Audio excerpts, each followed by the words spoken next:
Ghost universe के भूतों ने भील की बस्ती पे अटैक कर दिया था। तीनों घोस्ट हंटर्स और अनाथी मिलकर उनसे लड़ रहे थे, लेकिन अचानक यश को क्या हो गया। वो प्रिंस और भील पे अटैक करने लगा। प्रिंस की तलवार यश को लगती है तो यश के अंदर से काला खून बहने लगता है। ये काला खून क्यों? इसका जवाब यश को सिर्फ किलकोटी पर्वत पे मिलेगा, लेकिन उससे पहले यश रजनी से मिलने के लिए निकल जाता है। लेकिन वहां जाए कैसे? चलो मैं तुम्हें अपने विमाना से लेकर चलता हूँ।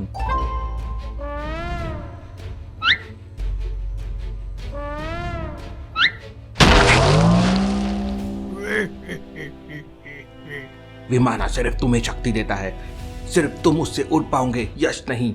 तुम्हें चल के हिमालय क्रॉस करना होगा। लेकिन हमें कैसे समझेगा कि वो जगह कौन सी है? हिमालय के बीच में इतनी सुंदर जगह है कि तुम देखते ही समझ जाओगे। चलो प्रिंस, फिर तुम भी मेरे साथ चलते हुए स्वामी कार्तिकेयन के पास जाएंगे। मुझे भी यश की वजह से पैदल जाना पड़ेगा। और दोनों निकल पड़ते हैं हिमालय में वॉक करते हुए। हवाएं काफी तेज थी और दोनों को चलने में बड़ी दिक्कतें हो रही थी। प्रिंस, जितना आसान लग रहा था उतना आसान है नहीं। थोड़ी देर बाद वो आश्रम के सामने पहुंच जाते हैं। काफी रात हो चुकी थी। अरे वाह, आश्रम आ गया। मुझे आराम की सख्त जरूरत थी।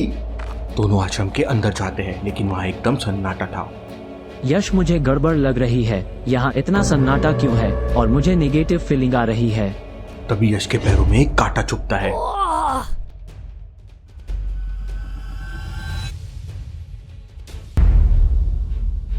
यहाँ बहुत बड़ी गड़बड़ है। यहाँ पे गोस्ट का साया है। घोस्ट यूनिवर्स के भूत यहाँ पे है। मतलब क्या ये स्वामी जी का आश्रम नहीं है? बस इतना कहते ही वहाँ एक बड़ा घोस्ट आ जाता है। उसका नाम मायावी है। यश और प्रिंस, आज तुम्हारी आखिरी रात है।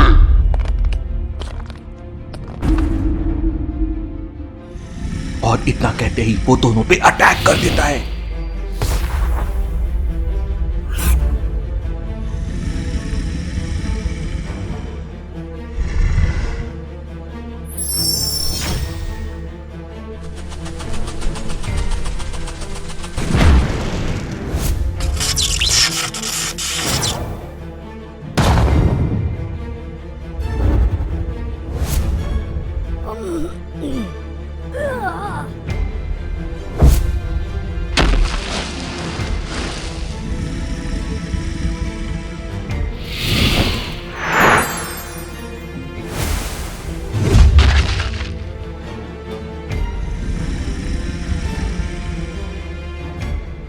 दिन निकलने लगता है। हल्की सी किरणें आने लगती है। दिन निकलने लगा है, लेकिन ये घोस्ट तो हार ही नहीं रहा है। बहुत ही शक्तिशाली है ये। बस इतना कहते ही जैसे यश पलटता है, वो मायावी वहां से गायब हो जाता है। पूरा आश्रम भी वहां से गायब हो जाता है। तो ये सूरज की किरणों से डरते हैं, दिन निकलते ही भाग गए। लेकिन बहुत शक्तिशाली था वो। दोनों बहुत थक चुके थे। अब और नहीं चला जा सकता। उतने में उन्हें बर्ड्स की आवाजें आती है। इतनी बर्फीली जगह पर पक्षियों की आवाजें? लगता है हम आश्रम के पास ही है। दोनों में एनर्जी वापस आ जाती है और वो तुरंत दौड़ते हुए आश्रम तक पहुंच जाते हैं। आश्रम में एकदम शांति थी। पेड़ों पे बर्ड्स थे। यहाँ वहाँ एनिमल्स घूम रहे थे। इतना अच्छा लग रहा है यहाँ, एकदम शांति है। अंदर आते ही पूरी एनर्जी वापस आ गई। उतने में दोनों पे कुछ बच्चे अटैक कर देते हैं।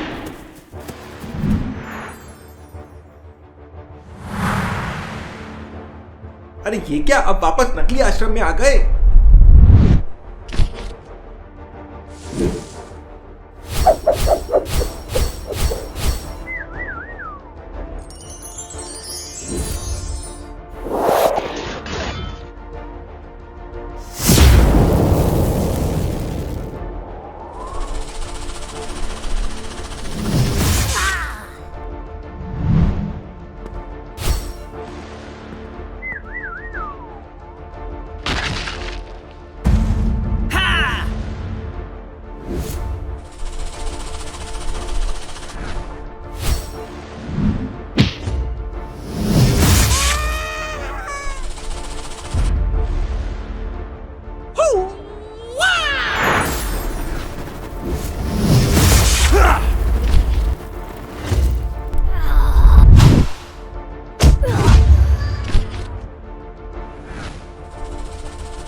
यश, तुम्हारा यहाँ स्वागत है। रजनी भी तुम्हारा इंतजार कर रही है, लेकिन वो अभी गहरे मेडिटेशन में है। जाओ उससे मिल लो। यश रजनी को मेडिटेशन करते हुए दिखता है और एकदम खुश हो जाता है। रजनी से थोड़ा मजाक किया जाए, ऐसा मिलके क्या मजा। यश अपनी गन से भवंडर छोड़ता है। भवंडर जाता है और रजनी के पास घूमता है और फिर रजनी में समा जाता है। वाह, रजनी में तो बहुत शक्तियां आ गई है। यश फिर रजनी के पास जाके बैठ जाता है। दोनों एकदम इमोशनल हो जाते हैं। रजनी, तुम तो खुद पे कंट्रोल कर पा रही हो। तुम्हें इतने दिनों बाद देख के बहुत अच्छा लग रहा है। यश, तुम काफी स्ट्रॉन्ग लग रहे हो। तुम्हें देखकर काफी अच्छा लग रहा है। मैंने डीप मेडिटेशन और योगा से स्वयं को जाना और अपनी आंतरिक शक्तियों को कंट्रोल करना सीखा है। बस कुछ ही दिन की ट्रेनिंग बची है। यश रजनी को सारी स्टोरीज बताता है कि किस तरह गोसुनियस के भूत धरती पे अटैक करते हैं और कैसे मायावी ने उन्हें फंसा दिया था। बहुत जल्दी मिलकर उनका सामना करेंगे। यश रजनी को बाय करता है और किलकोटी पर्वत की तरफ प्रिंस के साथ निकल जाता है। यश किलकोटी पर्वत के स्टेज पे पहुंच जाता है। प्रिंस विमाना से पर्वत के ऊपर पहुंचने की कोशिश करता है, लेकिन कोई शक्ति उसे आगे नहीं जाने दे रही थी। ये कैसी माया है? कहीं यहाँ माया भी तो नहीं आ गया? ये पर्वत पे जादू और कोई भी शक्तियां नहीं चलती है। जिसका मन सच्चा है वही इस पर्वत पे जा सकता है। यश के पैर रखते ही सीढ़ियां सारी ग्रीन हो जाती है। वाह, इसका मतलब ये पर्वत तुम्हारा स्वागत कर रहा है। फिर प्रिंस पैर रखता है तो सीढ़ियां वापस ग्रीन हो जाती है। प्रिंस बहुत खुश हो जाता है। दोनों सीढ़ियां चढ़ते हुए ऊपर गुरुजी के पास पहुंच जाते हैं। यश, तुम्हारा स्वागत है। इस बार तुम्हें किन सवालों के जवाब चाहिए? बोलो यश। गुरुजी, गोस्ट यूनिवर्स के भूतों के प्रेजेंस में कभी कभी मैं अपने आप का कंट्रोल खो देता हूँ। मुझे लगता है जैसे कोई मुझे कंट्रोल कर रहा है, लेकिन समझ में नहीं आता है कौन। मेरा खून भी काला हो जाता है। गुरुजी यश के ऊपर हाथ रखते हैं तो उन्हें उसके बचपन की कुछ यादें मिलती है। यश, जब तुम छोटे थे तो तुम्हारे पिताजी कोस से लड़के दुनिया को बचाते थे। उन्होंने वल्चर्स को कभी धरती पे आने नहीं दिया। वल्चर्स की शक्तियों को कमजोर करने के लिए उन्होंने 5 स्टोन्स को अलग अलग जगह पर छुपा दिया, लेकिन इससे उनकी शक्तियां भी कमजोर हो गई। गोस्ट आए दिन तुम्हारे घर पे अटैक करने लगे थे। तुम्हारी माँ इन चीज़ों से बहुत डर गई थी। उसे तुम्हें और तुम्हारे भाई की चिंता होने लगी थी। तुम्हारी माँ ने फिर काला जादू सीखा और फिर वो शक्ति तुम दोनों के अंदर डालना शुरू कर दिया। शक्तियाँ इतनी बढ़ गई थी कि तुम्हारी माँ उन्हें कंट्रोल नहीं कर पा रही थी। फिर गोस्ट यूनिवर्स का दरवाज़ा वहाँ खुला और तुम दोनों को खींचने लगा। तुम्हारी माँ ने तुम्हें तो बचा लिया, लेकिन तुम्हारा भाई गोस्ट यूनिवर्स के अंदर चला गया। गोस्ट यूनिवर्स में कोई नहीं जा सकता है, लेकिन तुम्हारे अंदर वहाँ की थोड़ी शक्तियाँ हैं, इसलिए तुम अंदर जा पाए। जब तुम अंदर गए थे तो वो शक्तियाँ तुम्हारे अंदर जीवित हो गई और अब कभी कभी गोस्ट यूनिवर्स के भूतों के प्रेजेंस में तुम पे हावी हो जाती है। लेकिन अभी मेरी माँ और मेरा भाई कहाँ हैं? ये मुझे नहीं पता है। तुम्हारे अंदर की आधी मेमोरीज गायब है। स्टोन्स कहाँ हैं ये तुम्हारी मेमोरी में कैद हो गए थे, तो तुम्हारे पिता ने वो मिटा दी जिससे वल्चर्स कभी उन तक पहुंच ना पाए। शायद उसके साथ ही तुम्हारी माँ और भाई की यादें भी उसके साथ मिट गई। माँ के बारे में और भाई के बारे में मैं पता जरूर लगाऊंगा। सबसे पहले 5 हथियारों की खोज करो। बिना उन शक्तियों से गोस्ट यूनिवर्स के गोस्ट से लड़ना मुमकिन नहीं है। फिर यश और प्रिंस गुरुजी को प्रणाम करते हैं और किलकोटी पर्वत के नीचे आ जाते हैं और सीधा प्रिंस के महल में चले जाते हैं। प्रिंस की किताब में ही शायद उन्हें ताबीज के बारे में जानकारी मिले। यश के पापा की गोस्ट हंटर बुक में लिखा था कि ताबीज पहनने के बाद इंसान गायब हो जाता है और किसी भी गोस्ट को दिखाई नहीं देता है। मतलब उस ताबीज को पहनने के बाद गोस्ट मुझे देख नहीं पाएंगे, फिर तो मैं उनकी बैंड बजा दूंगा। लेकिन बुक में ये नहीं लिखा था कि ताबीज कहाँ पर है। यश पूरी बुक को रीड कर लेता है, लेकिन उसे ताबीज की लोकेशन नहीं मिलती। प्रिंस की किताब में हर सवाल का जवाब होता है। यश बिना देरी के तुरंत प्रिंस के कमरे में पहुंच जाता है। उस समय प्रिंस अपनी तलवार से प्रैक्टिस कर रहा था। प्रिंस की प्रैक्टिस देखकर यश शॉक रह जाता है।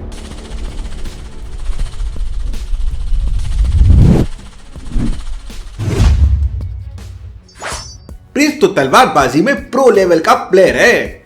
यश को देखते ही प्रिंस रुक जाता है और यश को कमरे के अंदर आने के लिए कहता है, यार तुम तो खिलाड़ी हो, कभी मौका लगे तो मुझे भी तलवारबाजी सिखा देना। इसके बाद यश प्रिंस को ताबीज के बारे में बताता है। प्रिंस तुरंत अपनी बुक में ताबीज के बारे में ढूंढने लगता है तो पता चलता है कि वो ताबीज सालों से उपासना नदी के अंदर रखा हुआ है। नदी के अंदर ताबीज, लगता है कुछ इंटरेस्टिंग होने वाला है। लेकिन उस नदी तक जाने के लिए यश को अपनी बाइक की जरूरत होगी और यश की बाइक तो जंगल में पेड़ के ऊपर है। पहले मुझे मेरी बाइक ठीक करवानी होगी। यश जंगल में अपनी बाइक के पास पहुंच जाता है। यश की बाइक अभी भी पेड़ से लटकी हुई थी। बाइक का तो भरता बन गया है, लेकिन इसे नीचे कैसे लाऊं? यश बाइक को नीचे लाने का सोच ही रहा था कि तभी अचानक वहाँ पे बहुत सारे जंगली कुत्ते आ जाते हैं। अगर इन जंगली कुत्तों ने मुझे देख लिया तो लफड़ा हो जाएगा। यश तुरंत उसी पेड़ के ऊपर चढ़ जाता है। जंगली कुत्ते यश को स्मेल करते हुए उसी पेड़ के नीचे आकर खड़े हो जाते हैं। लेकिन तभी अचानक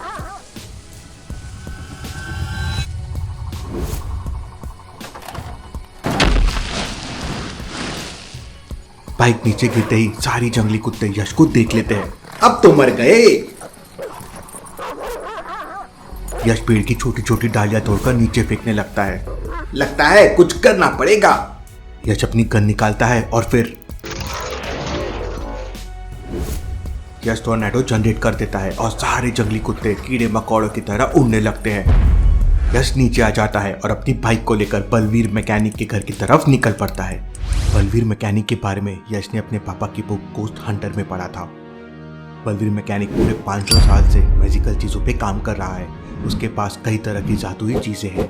बलवीर मैकेनिक कई बार यश के पापा की बाइक और गन ठीक कर चुका था। पूरे 1 घंटे तक जंगल में पैदल चलने के बाद यश बलवीर मैकेनिक के घर पहुंच जाता है। मैकेनिक यश को देखते ही कहता है, अरे तुम तो बिल्कुल विक्रांत जैसे लग रहे हो। मैं विक्रांत का बेटा यश हूँ, क्या आप मेरे पापा को जानते थे? तब बलवीर मैकेनिक यश को बताता है कि उसके पापा अक्सर यहाँ आते रहते थे। वो बहुत ही अच्छे इंसान थे। अपने पापा के बारे में सुनते ही यश बहुत इमोशनल हो जाता है और उसकी आंखों में आंसू आ जाते हैं। लेकिन जैसे तैसे करके यश खुद को कंट्रोल करता है। बलवीर अंकल, मैं कभी फ्री होके आपसे अपने पापा की कहानियां सुनूंगा, लेकिन अभी मेरी बाइक ठीक कर दीजिए। बलवीर 1 घंटे के अंदर यश की बाइक पूरी ठीक कर देता है। फिर यश बलवीर अंकल को बाय बाय बोलता है और ताबीज को ढूंढने उपासना नदी की तरफ निकल पड़ता है। यश हवा में बाइक चलाते हुए उपासना नदी के ऊपर पहुंच जाता है। लेकिन ये क्या, उपासना नदी तो बहुत बड़ी है, दूर दूर तक उसका कोई एंड ही नहीं दिख रहा है। यश कंफ्यूज हो जाता है। यश तुरंत प्रिंस को कॉल करता है, भाई जल्दी से मेरी लोकेशन पे आ जाओ, मेरे तो कुछ समझ में नहीं आ रहा है। और अगले ही पल प्रिंस विमान से यश के पास पहुंच जाता है। प्रिंस यश की बाइक पर बैठ जाता है और दोनों नदी के ऊपर घूमने लगते हैं। कभी नदी के एक कोने में पहुंच जाते हैं तो कभी दूसरे कोने में। दोनों को समझ नहीं आ रहा था कि इतनी बड़ी नदी में ताबीज ढूंढेंगे कैसे। यश पानी के अंदर जाके भी देखता है।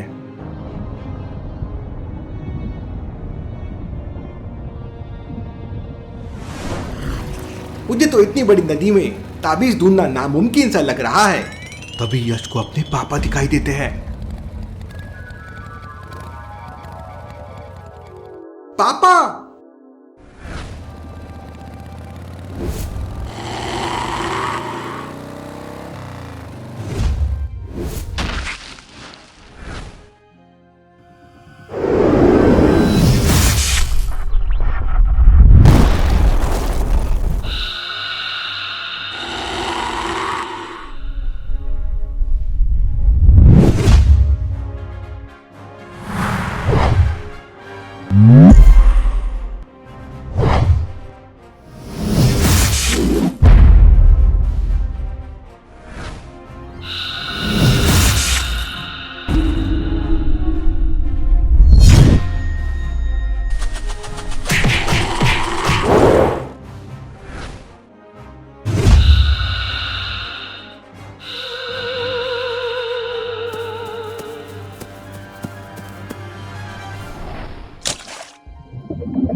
पापा!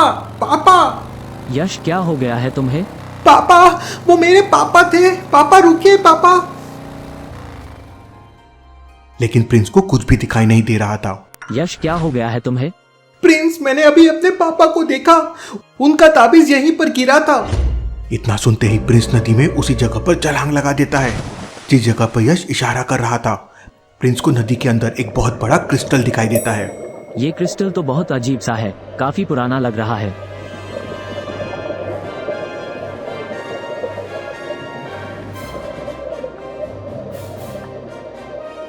प्रिंस उसे उठाने की बहुत कोशिश करता है लेकिन प्रिंस उसे उठा नहीं पा रहा था। ये क्रिस्टल तो इतना बड़ा नहीं है, फिर उठ क्यों नहीं रहा है? तभी पानी के अंदर यश आ जाता है और दोनों मिलकर उसे बाहर ले आते हैं। दोनों क्रिस्टल को तोड़ने की बहुत कोशिश करते हैं। ये स्टोन तो टूट ही नहीं रहा है।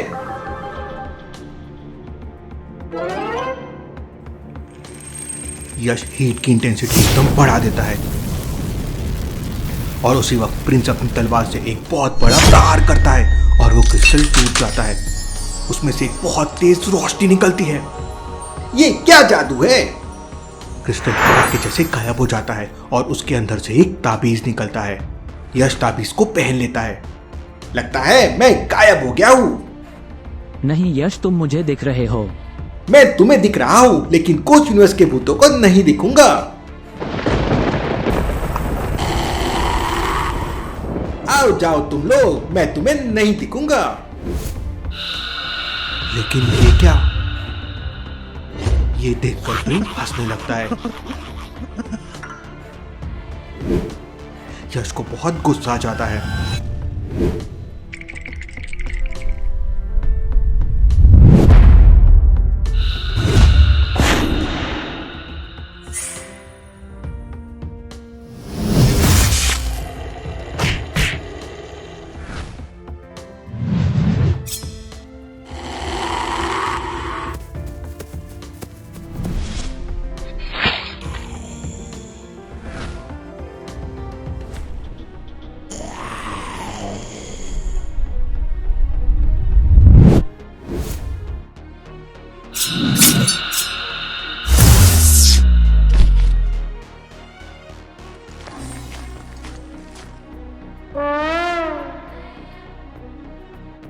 इसके बाद प्रिंस उस ताबीज को पहनकर देखता है लेकिन वो भी गायब नहीं हो रहा था। इसका मतलब ये ताबीज का ओनर कोई और है। कहीं ये ताबीज नकली तो नहीं? क्या यश और प्रिंस इस ताबीज के ओनर को ढूंढ पाएंगे या फिर ये सब मायावी का कोई खेल है? और क्या बिजनेसमैन ब्रिजेश और ब्यूटी क्वीन वल्चर्स आर्मी को धरती पे ला पाएंगे? ये सब देखेंगे हम अगले एपिसोड में।